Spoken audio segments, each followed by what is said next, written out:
No government vessel should have a convict crew.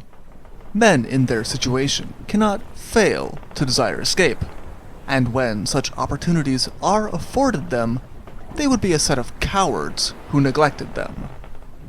The Colonist, February 11th, 1834. Hobart, where The Colonist was published, had particular reason to have complaints. This was the third time that an incident like this had happened in the past 5 years. First came the Cyprus in 1829, then came the Badger in 1833. Now, the just finished Frederick had been taken, and no one was certain where it had gone.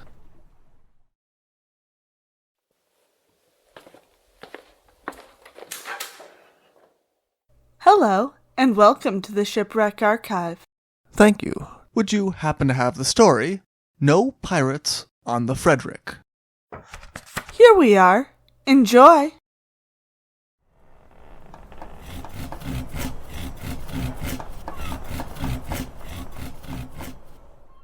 One of the men who was responsible for the taking of the Frederick from the government and sailing away from Australia was a man named James Porter, who would later write his version of events. Though it is partially a work of self-justification written by a man who finds himself in prison, the account does still offer some valuable information. James Porter was born around 1800, and by 1821 he had found himself on board the ship the Asia, being transported to Australia as a convict. He seems to have struggled to conform himself to authority at any point. He is described as a bad character, badly behaved in the jail while awaiting transportation, and disorderly while on the ship that brought him to Australia. The self-admitted thief, possible murderer, and sometimes sailor, was no stranger to escape attempts once he reached Australia. His second attempt to escape had ended with him being sentenced to death for having been illegally at large under a second conviction after someone who he had thought of as his friend turned him over to the constables for the reward. A man named Captain Welsh intervened, and James Porter was spared. But it was decided to send him to Macquarie Harbour, a place that was considered much harder to escape. James Porter did indeed continue to plot escape, while he acted as a model prisoner to try to lessen suspicion. His plan worked. In 1833, it was announced that the prisoners were all going to be moved to Port Arthur. But James Porter, as well as 9 other prisoners, were selected to remain behind to finish working on the brig, the Frederick, which was under construction at Macquarie Harbour, and not done yet when the order to leave the Sarah Island convict settlement of Macquarie Harbour came. No doubt, James Porter's experience as a sailor, as well as his assignment in Macquarie Harbour as the coxswain of the pilot boat, had helped him gain this post. 3 of the other prisoners were people with some experience of the sea. They were not left unguarded, though. There was also Captain Taw, who was in charge of them, Mr. Hay, the shipbuilder, a steward, a mate, and 4 soldiers. These people were the largest obstacle if the convicts wanted to take the Frederick and leave Australia.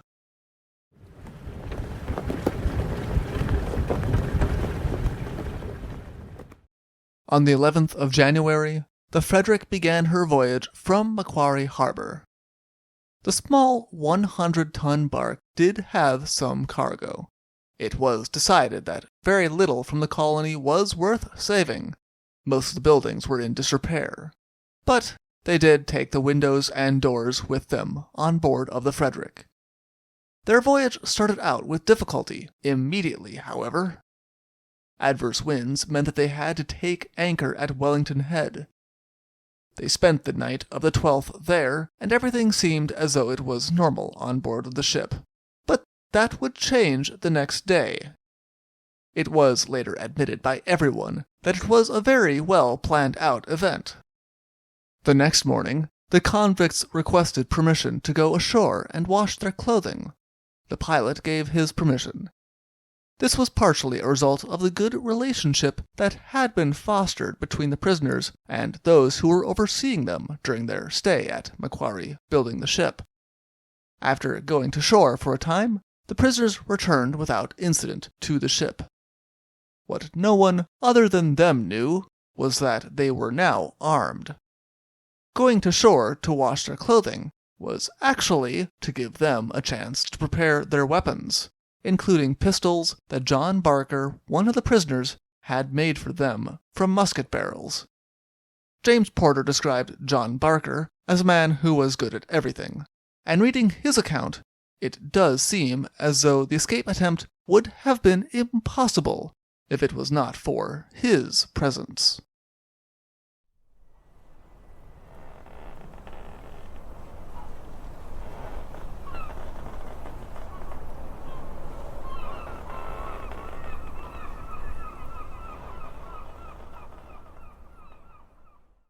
Even though they were armed, the prisoners did not want to hurt those on board who had been assigned to watch them. In order to make the takeover of the ship more peaceful, James Porter decided to lessen the number of people on board of the ship by suggesting to 3 of the men that they go fishing with him. As they launched the boat, James Porter pretended to come down suddenly ill, and so the 3 men went fishing without him. It would later be claimed by a newspaper that the 2 soldiers in the group had gone fishing without the captain's permission, but no other account suggests this. There seems to have been enough trust on board of the ship that no one considered that this might be a trap. With 3 men gone, the odds swung in the favor of the convicts as far as numbers. James Porter invited one of the 2 remaining soldiers on board to come listen to him sing, and when his companions gave him the signal, he presented his pistol to the man, and ordered him into the forecastle. The soldier obeyed without any sound, and the conspirators put the hatch on the forecastle, and then placed a small kedge anchor onto it to ensure the soldier would not be able to raise the alarm easily. With this being done, they turned their attention to the others. Soon, the other soldier and the mate joined the first soldier in the forecastle, still all done quietly and without the alarm being raised. James Porter then snuck to the aft deck to gather up all of the weapons on board that belonged to the soldiers. Meanwhile, the captain, carpenter, and steward were drinking in the cabin, but when one of the prisoners confronted them, a struggle began. It was 3-1, but since the 3 were all drunk, the prisoner was able to get away and onto the deck, where the group of conspirators then shouted for them to get on deck and surrender. The 3 men in the cabin were armed, and they now brought out their weapons as well, turning it into a standoff for some time, with the prisoners shouting that they really did not want to hurt them if they would just surrender. It was only when the convicts finally shouted that they would fire down on the men in the cabin that they surrendered, and they had their arms tied behind their backs. With this, the convicts signaled the fishing boat to return to the ship. The men in the fishing boat were even easier to subdue than the men in the cabin had been, since they were taken entirely by surprise, and soon all of the men who had been guarding the convicts found themselves on the ship's jolly boat.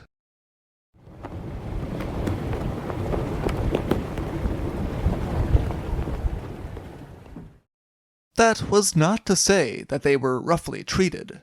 The men who asked to bring their clothing from the ship were obliged. And when Mr. Hayes, the shipbuilder, complained that he had a bad back, the convicts chose not to bind his hands behind his back like the rest. The only thing they refused the people they were removing from the ship was a pistol, on the grounds that they could not be entirely certain for what purpose it was going to be used. They rowed all of the people who were not convicts on the ship to shore, and landed them and then spent an anxious night, worried that they might try to retake the ship. The next day, things continued as civil as before. They brought all the provisions on board the ship to the deck, and divided them equally, deciding to give the people on shore half since there were 9 of them and 10 convicts on the Frederick. They also took the only 2 bottles of wine and some medical supplies and gave them to the shipbuilder, since his back was so painful that they felt bad for him. While on shore, they asked if anyone needed anything, and the soldiers asked for their watch coats, which were brought to them. James Porter would say that when they brought the medical supplies for Hayes, he said that if they gave up the plan for escape, they could pretend as though none of this had happened, and that he would swear to never tell anyone, but the prisoners refused the offer. James Porter describes the parting with the soldiers as pleasant, and so do some early accounts right after the Frederick was taken. Those on shore expressed some concern for the convicts and their safety, since they had given up half of their supplies, and there were some doubts as to whether or not the ship was up for the journey the convicts had planned. Still, once the convicts insisted they were taking the ship and going, the people on shore wished them well. If this was the case, the warm feelings of those who had been left on shore were soon depleted, since the convicts had said they would leave them a boat. But the Frederick sailed off without leaving them any means of water travel, and the group found themselves with a long walk ahead of them. The nearest place they could think of for help was 80 miles away at Circular Head, and they did not have enough provisions to last them that long. They were able to dig up some potatoes and build a raft to take them to the other side of the estuary. On the 25th of January, they arrived at Cape Grim, where they were able to finally find food and shelter and raise the alarm about what had happened. All of them had managed to survive the journey. For those on board the Frederick, their difficult journey had just begun. The brig had never been intended for the open sea. She was designed for coastal use, and the wood she was built with was still green. It was also later speculated that the men on board of her had sailed with too much canvas and driven her too hard. The entire voyage, they had to keep the pumps working at 2-hour intervals so they could stay afloat. There was also the previously mentioned ratio of sailors to non-sailors on board. Only 4 of the 10 had any experience working on ships, which meant that almost all of the labor fell onto them. They also experienced a gale for 9 days, which required at least 2 men at the helm at all times to keep on course. They did at least have a reliable navigator and captain. As James Porter had said before, John Barker was good at everything. After 6 weeks, on the 27th of February, they managed to see the coast of South America in the distance.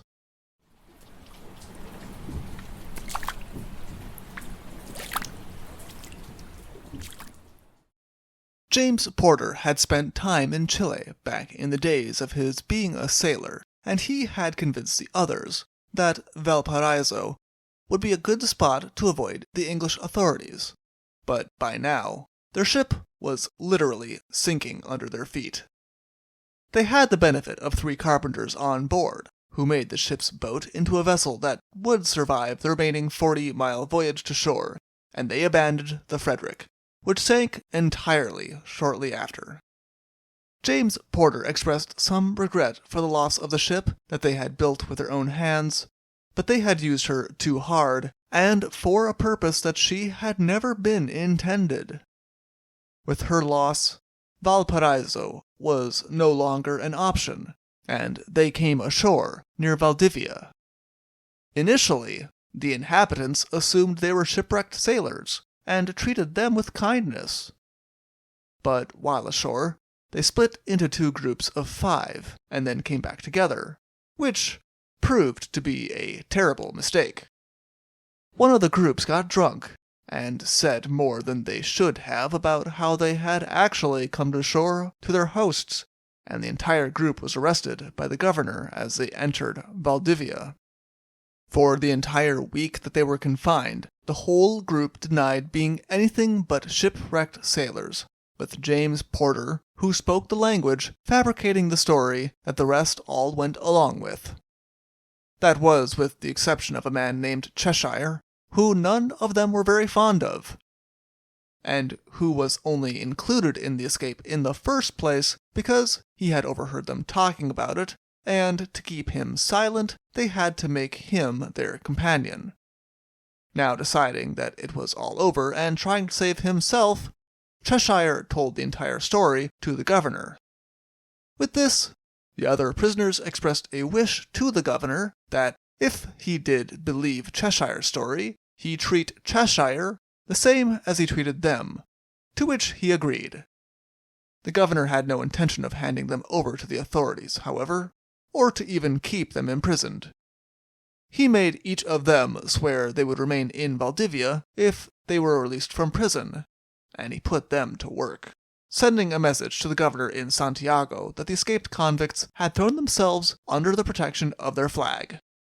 With all of them released, Cheshire threw himself under the protection of the governor, completely certain that his attempted betrayal of the others would end badly for him if he were to meet them on the street. Since he was a trained carpenter, the governor found him useful to have around as well. They remained in Valdivia for some time, but the governor of Valdivia was beginning to experience a lot of external pressure from England and Australia for the return of the men, who were now considered pirates. The escaped convicts, feeling that they were beginning to overstay their welcome, and finding that they were more and more tightly watched and controlled, began to plot their escape. The three of them hopped on board an American whaling ship as it left the harbor, and made their escape that way. Another three of them had been put to work building a whaleboat for the governor, on which the remaining 7 convicts hoped to escape on, but the 3 who had been building the boat decided to escape a day early, leaving their 4 companions to face the wrath of the betrayed governor on their own. The men who were stranded in Valdivia were James Porter, William Shires, Charles Leon, and William Cheshire. They were arrested almost immediately, and though James Porter attempted another escape once he heard that an English ship was on its way to pick them up, they were all soon handed over to the English authorities and were taken back to England.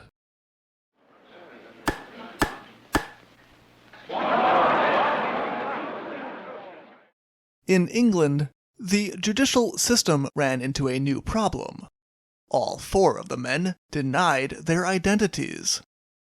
Having previously called himself James Connor, or James O'Connor, according to prison records, James Porter now told the authorities that he was an Irishman named James O'Reilly, in spite of matching all of the notes that were made about him in the prison records, including a distinctive scar and that he was blind in his left eye. Still, they needed to properly identify the prisoners before they could put them on trial. So they were sent to Hobart town, where they were formally identified and put on trial in April of 1837. The trial brought a lot of attention, and the entire time the courtroom was packed. Shires argued that he had done everything he could to save the lives of those who they had taken the ship from, and treated them with kindness, but that he had not had any choice but to join the taking of the ship, because to not join would put himself in danger. As Porter describes Shires as one of his closest confidants, only surpassed by Barker, there is some doubt about this version. Leon made a similar argument. The newspapers described Shires as a quiet man, Cheshire as a weak lad, and Leon's and Porter as very intelligent. Indeed, Through the trial, it was noted that Porter busied himself with taking notes, which he then would reference when he was able to ask questions of a witness or defend himself. The judge, Chief Justice Petter, was clearly sympathetic because as he sent the jury off to decide the sentence, he asked them to consider if the ship was on the high seas, was the Frederick registered, and if the convicts could be considered part of her crew. At the end of the trial, though, all 4 men were declared to be guilty of piracy and sentenced to hang. The legal battle was not over, though. All 4 convicts filed a series of appeals which delayed the execution and kept the courts busy over the next 2 years. Meanwhile, James Porter wrote his autobiography, which found its way into the newspapers. Fashioning himself into a victim of circumstance more than anything, as well as a brave adventurer, public opinion began to swing in his favor. In the end, the convicts made a series of successful legal arguments to the courts, which were sent to England and ruled in favor of the prisoners, who had clearly fashioned their arguments after the questions asked by Chief Justice Petter at the end of their trial. The first was that they had not stolen the ship on the high seas. The second was that they were not crew members, so they were not guilty of mutiny. And the third, and most successful argument, the ship had never been registered. Far from stealing a ship, they stated, they had stolen a pile of wood, rope, and instruments that were in the shape of a ship. Theft, yes. Piracy, no. It was decided not to hang them. And in the middle of the night, the prisoners found themselves shipped to Norfolk Island, a place with a reputation for harsh conditions and difficulty in escaping, much like the Sarah Island prison colony. In 1846, James Porter was given a ticket of leave, which allowed him some freedom, but still required him to check in, which he did until a year later when he disappeared entirely. One final escape, though this time most likely on a ship rather than a bundle of wood. His fate is unknown, but some have speculated he might have made his way back to Chile. For more information, please see James Porter's autobiography between 1840 and 1844, or see our other sources in the description below. Thank you for listening. Thank you for visiting the Shipwreck Archives. See you soon.